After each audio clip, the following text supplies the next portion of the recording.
तो शुरू करते हैं मल्टीपल स्क्लेरोसिस। इसके नेम को देखें, मल्टीपल। ये जो है सेंट्रल नर्वस सिस्टम की, मेनली इसमें सेंट्रल नर्वस सिस्टम इन्वॉल्व होता है। ब्रेन और स्पाइनल कॉर्ड की जो नर्व्स होती है उसकी जो माइलिन शीथ होती है वो डीमाइलिनेट हो जाती है, उसकी माइलिन शीथ डिस्ट्रक्ट हो जाती है और उधर प्लेक्स बन जाती है। तो प्लेक्स हार्डनिंग होती है ना, प्लेक्स जो होते हैं हार्डनिंग को कहते हैं। स्क्लेरोसिस किसे कहते हैं? हार्डनिंग को। तो मल्टीपल जगहों पे हार्डनिंग हो जाती है, इसलिए इसको ये नेम दिया गया मल्टीपल स्क्लेरोसिस। ये जो है एक ऑटो इम्यून डिसऑर्डर है जिसमें जो नर्व्स होती है, न्यूरॉन्स जो होती है ब्रेन स्पाइनल कॉर्ड में, उसकी डीमाइलिनेशन हो जाती है। तो ज़्यादातर इसमें अपर मोटर न्यूरॉन्स अफेक्ट होते हैं, ठीक है। तो उसके रिलेटेड फिर आगे पढ़ेगा। अपर मोटर न्यूरॉन की जो साइंस होते हैं, स्पास्टिसिटी हो गई या एक्सिजरेटेड रिफ्लेक्सेस हो गए, तो वो इसमें प्रेजेंट हो गए। ये एक क्रोनिक कंडीशन है, ठीक है। एक होता है GBS, एक और कंडीशन है गिया-बारे सिंड्रोम। तो उसमें पेरिफेरल न्यूरोपैथी होती है, वो भी इसी तरह ऑटो इम्यून होता है, डीमाइलिनेशन होती है, लेकिन वो पेरिफेरल नर्वस सिस्टम की होती है, इसमें सेंट्रल नर्वस सिस्टम हो रहा है ज़्यादा, ठीक है। मोस्ट कॉमन डीमाइलिनेटिंग डिसऑर्डर है, सही है। इसमें माइलिन और ओलिगोडेंड्रोसाइट्स, जो कि CNS के जो माइलिन शीथ बनाते हैं वो ओलिगोडेंड्रोसाइट सेल्स है जो कि बनाते हैं। जबकि जो पेरिफेरल नर्वस सिस्टम है उस पे जो न्यूरॉन्स के ऊपर जो माइलिन शीथ बनाते हैं वो श्वान सेल्स बनाते हैं। इसमें CNS है तो ओलिगोडेंड्रोसाइट्स की इसमें डिस्ट्रक्शन हो जाती है। सही हो गया। इसकी काफ़ी कॉजेज हो सकती है, काफ़ी फैक्टर्स है। वुमेन में ज़्यादा कॉमन है और 1 in 400 लोगों में ये होता है। ट्वाइस कॉमन है वुमेन में। इसकी रिस्क फैक्टर्स फीमेल जेंडर हो गया, फीमेल फैमिली हिस्ट्री हो गई, HLA-DR2 के साथ इसका स्ट्रॉन्ग एसोसिएशन है, DR4 के साथ भी इसका एसोसिएशन है। किसी भी एज में हो सकता है, लेकिन 20 to 40 ईयर्स मोस्टली कॉमन है। विटामिन डी की वजह से भी ये हो सकता है, कोल्ड क्लाइमेट्स की वजह से हो सकता है, सन एक्सपोजर, साथ ही साथ एप्स्टाइन बार वायरस, इसकी वजह से ये भी हो सकता है। GBS भी हो सकता है, वो इसके बाद एक टॉपिक आएगा वो भी पढ़ा होगा। तो पैथोजेनेसिस, ये डिज़ीज़ कैसे प्रोग्रेस होती है, कैसे स्टार्ट होती है। तो इसमें ये ऑटो इम्यून है, तो इसमें जो T सेल्स है CD4, इसका मेन रोल होता है। ये जो है ब्लड ब्रेन बैरियर को कंप्रोमाइज़ कर देते हैं और साथ ही साथ जो है माइलिन सेल्स की, माइलिन शीथ की डिस्ट्रक्शन करते हैं। सही हो गया। तो इसमें यही बात इन्होंने लिखी हुई है। अच्छा, इसकी पैथोलॉजी, इसमें जो है जो न्यूरॉन्स होते हैं वही मैंने बताया, प्लेक्स बन जाते हैं, हार्डनिंग हो जाती है, इसकी वजह से इसका नेम दिया हुआ है। तो इसके क्लिनिकल फीचर्स क्या हो गए देखें। जो सेंट्रल नर्वस सिस्टम में जो न्यूरॉन्स हैं तो वो सेंसरी भी उसका काम होता है। इसके अलावा मोटर फंक्शन भी होता है, ऑटोनॉमिक फंक्शन भी होता है। तो काफ़ी फीचर्स होते हैं उनके। तो सेंसरी जो मसला आता है इन पेशेंट्स में वो ये आता है कि पैरास्थीजिया हो जाती है, पेन और टेम्परेचर की सेंसेशन लॉस हो जाती है, साथ ही साथ वाइब्रेशन की। तो DCML और जो दूसरा स्पाइनोथैलेमिक ट्रैक्ट्स है वो इन्वॉल्व हो जाते हैं सेंसरी में। इसके अलावा motor neurons, upper motor neuron की जब लीजन होती है तो एक होता है अपर मोटर, एक होता है लोअर मोटर। ब्रेन से जो न्यूरॉन अराइज हो रहा है वो नीचे स्पाइनल कॉर्ड तक जाता है, ठीक है। स्पाइनल कॉर्ड से फिर एक और न्यूरॉन अराइज होके बॉडी के सेगमेंट्स तक जाता है पेरिफेरली। तो जो ऊपर ब्रेन से आ रहा है स्पाइनल कॉर्ड तक वो जो है अपर मोटर न्यूरॉन ज़्यादातर उसे कहते हैं। फिर उधर अपर मोटर न्यूरॉन के साथ एक कनेक्शन बनाता है एक न्यूरॉन और वो पूरी बॉडी की तरफ जाता है, नर्व, ठीक है। तो वो जो है लोअर मोटर न्यूरॉन कहलाता है। जब अपर मोटर न्यूरॉन में मसला आ रहा है तो नीचे तो लोअर मोटर न्यूरॉन तो इंटैक्ट है, वो तो ठीक है, तो उसके मसल्स स्पास्टिक हो जाते हैं। लोअर मोटर न्यूरॉन का कनेक्शन मसल्स के साथ होता है तो मसल्स स्पास्टिक हो जाते हैं, टेंडन रिफ्लेक्सेस ज़्यादा हो जाते हैं। तो इसमें टेंडन रिफ्लेक्सेस ज़्यादा, स्पास्टिसिटी, वीकनेस हो जाती है, बेबिन्स की साइन पॉजिटिव हो जाता है, ऑटोनॉमिक डिसफंक्शन इसमें आ जाते हैं, ठीक है।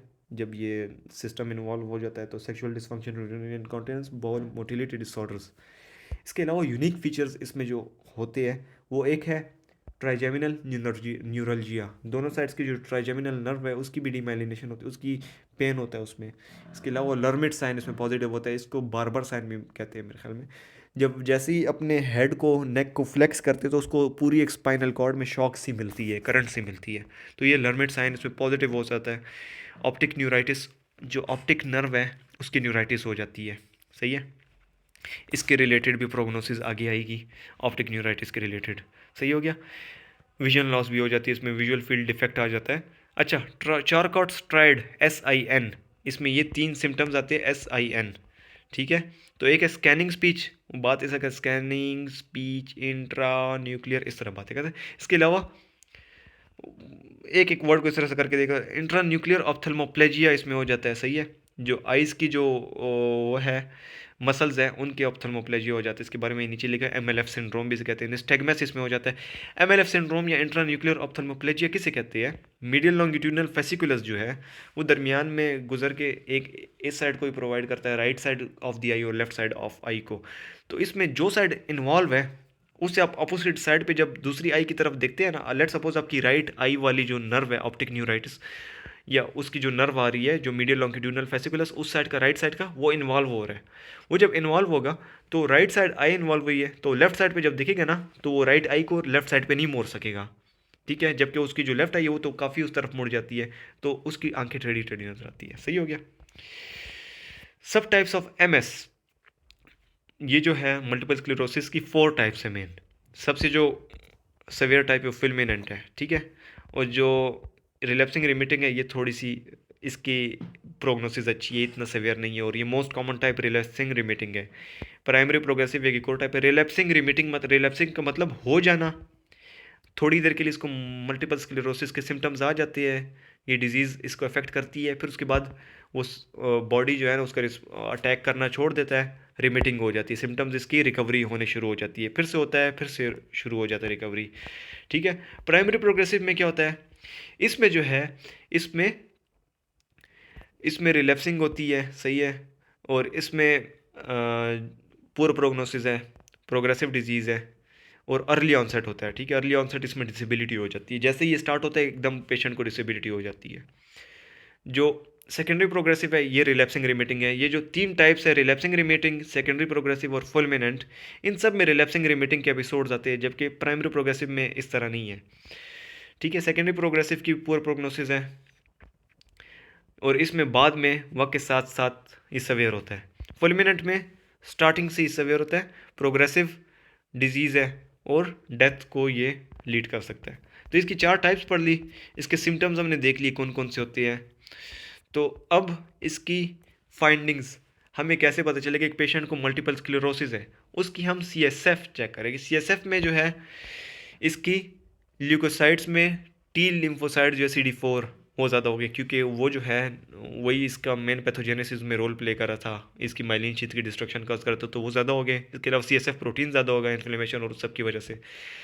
माइलिन बेसिक प्रोटीन जो है अगर वो उस पर प्रेजेंट है, ज़्यादा हुई है, तो इसका मतलब है ये अभी रिलैप्सिंग स्टेज में है पेशेंट, इसको अभी एक्टिव स्टेज में है, इसको मल्टीपल स्क्लेरोसिस हुआ है इस टाइम। ग्लूकोज नॉर्मल होगा, प्रोटीन इसमें अगर कम है, अगर ज़्यादा हो जाए 100 से 100 से ज़्यादा हो जाए तो मल्टीपल स्क्लेरोसिस नहीं होगा उस पेशेंट को। अगर 100 से कम है तो उसको मल्टीपल स्क्लेरोसिस हो सकता है। इसके अलावा इलेक्ट्रोफोरेसिस में ओलिगोक्लोनल बैंड्स नजर आएंगे। ओलिगोक्लोनल बैंड्स तब होते हैं जब डीमाइलिनेशन न्यूरॉन की होती है। वो ज़रूरी नहीं है मल्टीपल स्क्लेरोसिस में ही सिर्फ डीमाइलिनेशन, और डीमाइलिनेशन और भी डिजीज़ में हो सकती है।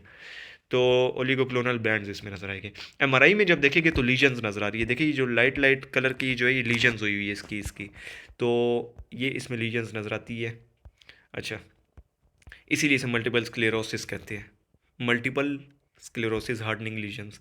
अच्छा, इसकी ट्रीटमेंट जो है इसमें देखिए ये एक ऑटो इम्यून डिजीज़ है। ऑटो इम्यून जितनी भी डिजीज़ होती है ऑलमोस्ट उन सब में जो है स्टेरॉयड दिया जाता है, कोर्टिकोस्टेरॉयड। तो इसमें भी जो है स्टार्ट में हाई डोज स्टेरॉयड देते हैं, जब स्टार्ट में एकदम से इससे एक्यूट एक्सरबेशन होती है, एक पेशेंट को एकदम से इसके सिम्टम्स आने शुरू हो जाते हैं। IV भी दे सकते हैं ओरली 3 to 5 डेज़ के लिए,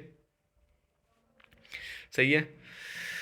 अच्छा, अगर ऑप्टिक न्यूराइटिस उस पेशेंट को हुए हुए, ऊपर हमने पढ़ा था इसके साइन सिम्टम्स में ऑप्टिक न्यूराइटिस उस पेशेंट को हो सकता है, तो उसके लिए आपको IV स्टेरॉयड देना पड़ेगा, ओरली इफेक्टिव नहीं है, ठीक है। इसके अलावा बीटा इंटरफेरॉन दे सकते हैं, ग्लैटिमर एसीटेट दे सकते हैं, मिटोजेंट्रॉन। नटिलिजुमैब जो है ये बीटा इंटरफेरॉन और ग्लैटिमर एसीटेट से ज़्यादा इफेक्टिव है, सही है। और फिंगोलिमोड ये फंगल प्रिकर्सर है जो कि सबसे पहली ट्रीटमेंट मल्टीपल स्क्लेरोसिस के लिए आया था, ओरल एजेंट आया था।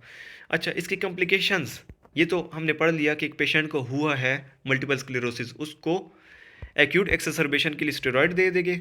अगर उस डिजीज़ की प्रोग्रेशन को रोकना है तो उसके लिए हम इम्यूनोसप्रेसेंट ज़्यादातर ये जो लिखे हुए ये दे देते हैं, डिजीज़ मॉडिफाइंग एजेंट्स, ठीक है।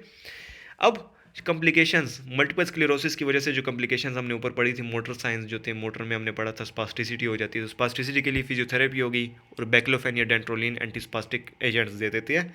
एटेक्सिया पेशेंट को हो सकता है तो इसके लिए आइसोनियाजिड जो कि टीबी का एक ड्रग है वो दे देती है, या क्लोनाजिपाम जो कि बेंजोडाइजेपिन का है, कैटेगरी का है, तो वो दे सकते हैं। ब्लडर सिम्टम्स में या तो उसका एटोनिक ब्लैडर होगा या हाइपरटोनिक। एटोनिक कब होता है?